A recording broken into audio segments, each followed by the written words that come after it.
Astro பூர்ணாவின் அன்பார்ந்த வணக்கங்கள்.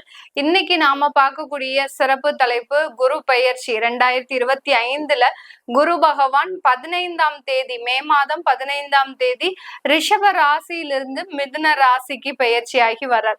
இந்த மிதுன ராசிக்கு பெயர்ச்சி ஆகக்கூடிய அந்த குரு பகவான் எல்லா ராசி என்பர்களுக்கும் என்னென்ன மாற்றங்களை கொடுக்க போறார், ஒவ்வொரு ராசி என்பர்களுக்கும் கொடுக்கக்கூடிய பலன்கள், உங்களுடைய சுய ஜாதகப்படி இருக்கக்கூடிய அந்த பலன்கள், இந்த சுய ஜாதகத்தினால இந்த குரு பகவான் என்ன மாதிரியான ஒரு மாற்றத்தை உங்களுக்கு கொடுக்க போறார் அப்படின்றதுதான் இந்த பதிவுல நம்ம தெளிவா பார்க்க போறோம். குரு பகவான் ஒரு சுப கிரகம், முழுமையான சுப கிரகம். இவர் காலபுருஷனுக்கு 3ஆம் இடத்துல பெயர்ச்சி ஆகிறார், உபஜயஸ்தானத்துல பெயர்ச்சி ஆகிறார். அதனால இந்த காலகட்டத்துல எல்லா இடத்துலயுமே பல நன்மைகள் நடக்கக்கூடிய ஒரு நேரம், நிறைவேறாத சில பிரச்சனைகளுக்கு எல்லாம் தீர்வு கிடைக்கக்கூடிய ஒரு நேரமாக தான் இந்த குரு பெயர்ச்சி அமைய போகுது. வாங்க பார்க்கலாம். இப்போ இந்த சேனல்ல முதன்முறையா பார்த்துட்டு இருக்கிறீங்கன்னா சப்ஸ்கிரைப் பண்ணிக்கோங்க. பெல் பட்டன்ல ஆல் ஆப்ஷன் சூஸ் பண்ணீங்கன்னா உங்களுக்கு தேவையான அஸ்ட்ராலஜி பதிவுகள் இந்த இடத்துல இந்த சேனல்ல வந்துட்டு இருக்கும். இப்போ ஒவ்வொரு ராசி என்பவர்களுக்கும் உண்டான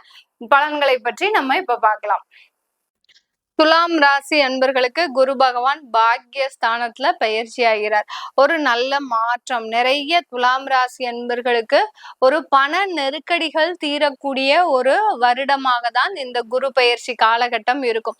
நிறைய துலாம் ராசி அன்பர்கள் எப்படி மாதிரி இருப்பாங்க அப்படின்னு கேட்டீங்கன்னா, ரொம்ப நேர்மையானவர்களாக இருப்பாங்க. அந்த நேர்மை எந்த இடத்துல இருக்கும் அப்படின்னா, இந்த பணம் கொடுக்கல் வாங்கல ரொம்ப நேர்மையா இருப்பாங்க. யாருகிட்டையும் தேவையில்லாம பணம் வாங்க மாட்டாங்க, கொடுக்கவும் மாட்டாங்க. அதே சமயத்துல தனக்குன்னு ஒரு பிரச்சனைகள் வரும்போது அந்த இடத்துல அந்த பிரச்சனைக்காக முழுமையாக போராடக்கூடியவர்கள் நம்ம துலாம் ராசி அன்பர்கள் தான். இந்த மாதிரியாக இருக்கக்கூடிய இந்த துலாம் ராசி அன்பர்கள் தன்னுடைய கடந்த காலத்துல ஒரு வருடமாக பாத்தீங்கன்னா நிறைய பேர்கிட்ட பணத்தை கொடுத்து ஏமாந்தவர்களாக தான், நம்பிதான் கொடுத்துருப்பீங்க. உங்களுக்கு தெரிஞ்ச நபர், உங்களுக்கு தெரிந்த உறவினர், உங்களுக்கு தெரிந்த நெருங்கிய ஒரு நண்பர், இப்படி சொல்லிதான் கொடுத்துருப்பீங்க.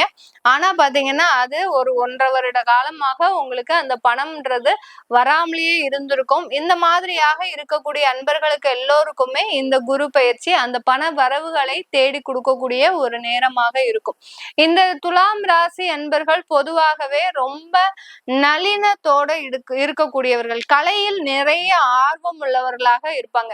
நீங்க யாரெல்லாம் எந்தெந்த கலையில ஆர்வமா இருக்கிறீங்க, சில பேருக்கு டான்ஸ் பிடிக்கும், சில பேருக்கு பாத்தீங்கன்னா மீடியால போய் வாய்ப்பு தேடுறது பிடிக்கும், சில பேருக்கு பாத்தீங்கன்னா அவங்களுக்கு கலையே எனக்கு ஆர்வம் இல்லை, எனக்கு பாத்தீங்கன்னா நல்ல ரைட்டிங் தான் எனக்கு ரொம்ப பிடிக்கும், அதுவும் ஒரு கலை தான், ஒரு லிரிக்ஸ் எழுதுறது, ஒரு கவிஞனா இருக்கிறது. இந்த மாதிரியாக நிறைய பேர் கலைத்துறையில இருக்கிறாங்க. நீங்க எந்த துறையில இருக்கிறீங்க அப்படின்றத கீழே கமெண்ட் பாக்ஸ்ல பதிவு பண்ணுங்க. இந்த துலாம் ராசி என்பவர்களுக்கு அந்த கலைத்துறையில நிறைய ஒரு ஆர்வம் மிக்கவர்களாக இருப்பாங்க. ஆனா கடந்த காலத்துல பாத்தீங்கன்னா இவர்களுக்கு வந்த வாய்ப்புகளை இவங்களாவே தவற விட்டுருப்பாங்க. இதை விட கொஞ்சம் நல்ல வாய்ப்பு கிடைச்சா நல்லா இருக்கும் அப்படின்னு நினைச்சு அந்த வாய்ப்புகளை தவற விடக்கூடிய ஒரு நபர்களாக தான் இருப்பார். ஏன்னா அந்த 8ஆம் இடத்துல இருக்கக்கூடிய அந்த குரு பகவான் வாய்ப்புகளை கை நழுவி விடுவதற்கும் அமைப்பாக இருக்கும். அதனால அந்த வாய்ப்புகளை தவற விட்டுட்டு ஐயோ போச்சே அந்த வாய்ப்புகளை இன்னொருத்தர் பெற்று அதன் மூலமாக அவர் இன்னும் பல கோடி சம்பாதிக்கக்கூடிய ஒரு நபராக தான் வந்திருப்பார். இது எல்லாத்தையுமே யார் செய்யறா? துலாம் ராசி என்பவர்கள் தெரிந்தே கண்ணுக்கு முன்னாடியே அந்த வாய்ப்பு கை நழுவி போயிருக்கும். இதெல்லாத்தையுமே கடந்த காலத்துல அந்த குரு பகவான் செஞ்சிருக்கிறாரு. இப்போ பாக்யஸ்தானத்துல வந்திருக்கிறாரு. உபஜயஸ்தானாதிபதி அடுத்து சத்ருஸ்தானாதிபதி அந்த பாக்யஸ்தானத்துல வர்றதுனால எதிரிகள் தூளாக கூடிய ஒரு நேரம். யாரெல்லாம் உங்களை பார்த்து பொறாமப்பட்டார்களோ அவர்கள் எல்லோருமே இந்த காலம் இருக்கிற இடம் தெரியாமல் அழிந்து போகக்கூடிய ஒரு நேரமாக இருக்கும். உங்களுடைய வளர்ச்சியை பார்த்து அவங்களே வயித்தெரிச்சலா இருந்திருக்கும். என்னடா இது, என்ன தட்டுனாலும் இவன் வளர்ந்துகிட்டே போறானே, இவனுடைய வளர்ச்சிக்கு அளவே இல்லையா அப்படின்ற மாதிரியாகலாம் பொறாமப்பட்டிருப்பாங்க. அவர்களுடைய எண்ணங்கள் எல்லாமே தூள் தூளாகக்கூடிய அளவிற்கு உங்களுடைய அபரிமிதமான வளர்ச்சி மேலும் வளரக்கூடிய ஒரு நேரமாக தான் இருந்திருக்கும். கடந்த ஒரு ஆண்டு பாத்தீங்கன்னா கம்ப்ளீட்டா பிரேக். இந்த துலாம் ராசி என்பவர்கள் ஒரு ஃபாஸ்ட் மூவ்மெண்ட் பண்ணிட்டு வந்துட்டு இருப்பாங்க. ஏன்னா 7.5 சனியின் பிடியில் இருந்த துலாம் ராசி என்பர்களே இப்பதான் மீண்டு வந்திருக்கிறாங்க. அப்ப நம்ம மகரம் கும்பம் எல்லாம் பாத்துக்கோங்க எப்போ மீண்டு வருவாங்கன்னு.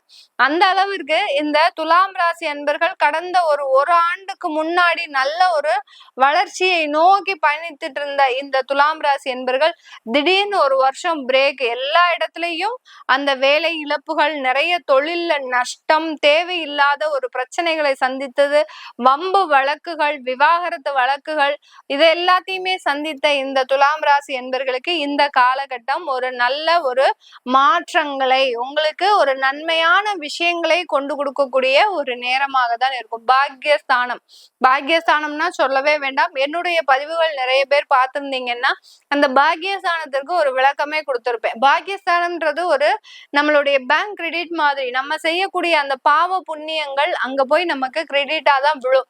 அந்த இடத்துல கிரகங்கள் வரும்போது, பாவ கிரகம் வந்தா கிரெடிட் இருந்ததுன்னா நல்லது, சுப கிரகம் வந்தா டெபிட் இருந்தா கூட ஒன்றும் பிரச்சனை இல்லை. அங்க நமக்கு ஒரு நன்மையை கொடுக்கக்கூடிய ஒரு நேரமாக தான் இருக்கும். அதனால அந்த இடத்துல உங்களுக்கு என்னென்ன மாதிரியான ஒரு அனுபவங்கள், அதாவது முன்னோர்கள் ஆசீர்வாதம் இருந்தது அப்படின்னா கண்டிப்பாக நீங்க மேல உயரக்கூடிய ஒரு நேரமாக இருக்கும். மேடம் எங்களுக்கு எதுவுமே நடக்க மாட்டேங்குது, எங்களுக்கு எது செஞ்சாலுமே ஒண்ணுமே தீர மாட்டேங்குது அப்படின்றவங்களுக்கு எல்லாம் இந்த காலகட்டம் நீங்க உங்களுடைய ஜாதகத்தை செக் பண்ணிக்கோங்க. கண்டிப்பா ஒரு முன்னோர்கள் சாபம் இருக்கும்.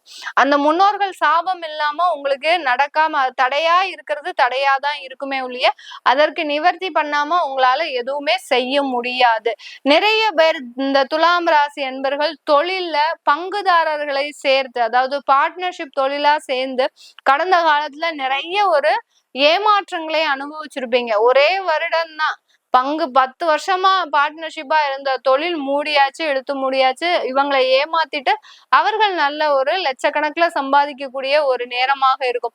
இவர் கடன் வாங்கி எல்லாத்தையும் போட்டிருப்பீங்க துலாம் ராசி என்பர்கள். அவங்க ஈஸியா பணத்தை சம்பாதிச்சுட்டு போயிட்டே இருந்திருப்பாங்க. துலாம் ராசி என்பர்களினுடைய பார்ட்னர்ஷிப் தொழில இருக்கக்கூடியவர்கள் இந்த மாதிரி எல்லாம் ஏமாற்றத்தை சந்தித்த இந்த துலாம் ராசி என்பர்களுக்கு இந்த காலகட்டம் ஒரு நல்ல ஒரு மாற்றத்தை, ஒரு நல்ல ஒரு நிவர்த்தியை, எந்த இடத்துல பிரச்சனைகளை அனுபவித்தீங்களோ அந்த இடத்துல நிவர்த்தின்றது இந்த துலாம் ராசி அன்பர்களுக்கு முழுமையாக இருக்கக்கூடிய ஒரு தருணமாக இருக்க போகுது.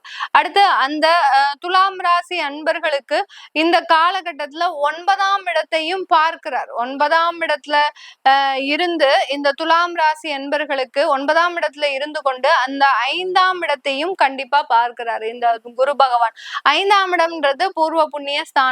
பூர்வ புண்ணிய ஸ்தானத்தை பார்க்கும்போது இன்னும் நல்ல ஒரு வளர்ச்சிகள், குழந்தை பேரு அமைப்புகள், தடைப்பட்ட திருமண பாக்கியங்கள் எல்லாமே கிடைப்பதற்குண்டான ஒரு நேரமாக இருக்க போது. பிரிந்த கணவன் மனைவி தம்பதிகள் பாத்தீங்கன்னா இப்போ ஒன்று சேர்வதற்குண்டான ஒரு நேரம். அன்னைக்கு ஏதோ நம்ம தப்பு பண்ணிட்டோம், இன்னைக்கு மீண்டும் நம்ம சேரலாம் அப்படின்னு விருப்பப்படுறோம் அப்படின்ற மாதிரியாக பிரிந்த கணவன் மனைவி தம்பதிகள் மீண்டும் சேர்வதற்குண்டான ஒரு வாய்ப்பாக தான் இருக்கு. இந்த இடத்துல நம்மளுக்கு கலத்தரமே சம்பந்தப்படலையா, அப்ப எப்படி நமக்கு பிரிந்த கணவன் மனைவி சேருவாங்க? ஏன்னா குடும்பஸ்தானத்தையும் குரு பகவான் பார்க்கல. இந்த துலாம் ராசி என்பர்களுக்கு உபஜயஸ்தானத்தை தான் பார்க்கிறார். அடுத்து பூர்வ புண்ணிய ஸ்தானத்தை பார்க்கிறார்.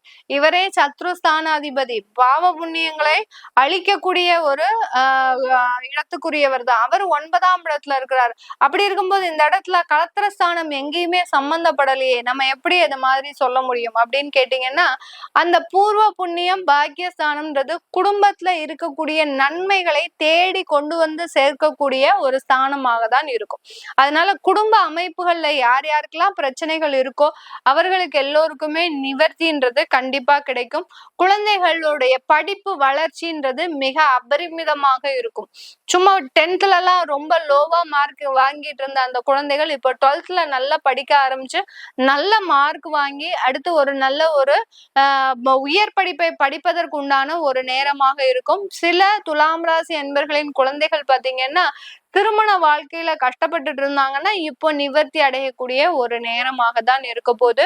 வெளிநாட்டுக்கு போய் படிக்கணும்னு விருப்பப்படுறவங்க தாராளமாக அதற்குண்டான முயற்சிகளை செய்யலாம். அதுல ஒரு நல்ல ஒரு வளர்ச்சி இந்த குழந்தைகளுக்கு கிடைக்கிறதுக்கு உண்டான ஒரு நேரமாக இருக்கு. அதனால குழந்தைகள் சம்பந்தப்பட்ட விஷயத்துல முழுவதுமாக முழு மனதோட முடிவை எடுக்கலாம். எந்த சந்தேகமும் இந்த துலாம் ராசி அன்பர்களுக்கு வேண்டாம். பிரிந்த தம்பதிகள் முழுமையாக ஒன்று சேரக்கூடிய ஒரு நேரம்.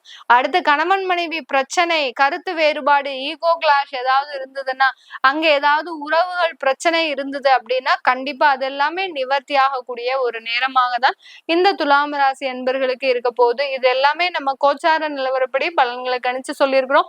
உங்களுடைய தசாபுத்தி பலன்களை தெரிஞ்சுக்கணும், குரு பயிற்சி காலகட்டத்துல என்னுடைய தசாபுத்தியில என்ன பலன் இருக்கு தெரிஞ்சுக்கணும் விருப்பப்படுறவங்க கீழே இருக்கிற நம்பருக்கு வாட்ஸ்அப்ல அப்பாயின்மெண்ட் வாங்கிக்கிட்டு நீங்க என்கிட்ட கன்சல்ட் பண்ணிக்கலாம். இது போன்ற ஒரு நல்ல பதிவுகளை பார்க்கணும் விருப்பப்பட்டீங்கன்னா இந்த சேனலை சப்ஸ்கிரைப் பண்ணிக்கோங்க. உங்களிடமிருந்து விடைபெறுவது உங்கள் ஆஸ்ட்ரோ பூர்ணா. நன்றி, வணக்கம்.